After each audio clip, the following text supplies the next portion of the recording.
földön igaz magyar lenni, saját költemény.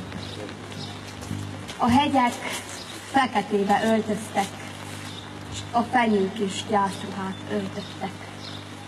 S mi ma lehajtott fejjel arra emlékezünk, hogy volt nekünk hazánk, amit elvesztettünk. Kitépték kezünkből és feldarabolták, s mi nem tettünk mást, csak vártuk a csodát. Néztük, ahogyan Erdélyt román kézre adták, és el kellett fogadnunk a magyar tragédiát. Most is csak állunk könnyes szemekkel, szertefosztott álmokkal, de reménnyel. Reméljük, hogy a térkép újra összeáll, és Erdély majd egyszer hazatalál. Tudom, hogy nektek is nagyon fáj Trianon, és nem könnyű haladni a köröngyös uton.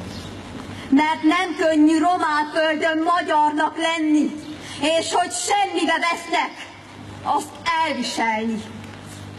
Csak néztük, hogy elvették hazánkat, és oda vetették másnak. De azt nem tűrjük, hogy románnak tartsanak, és ne vallhassuk magunkat igaz magyarnak.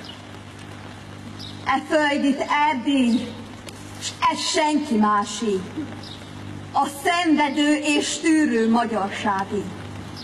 E föld nekünk szent, s ez a mindenünk, ezért a földért harcolunk és küzdünk. Nem adjuk soha, soha hazánkat a sokat akaró románnak. Nem lesz a mi hazánk senki másé, mert Erdély csak is Nagy Magyarországé.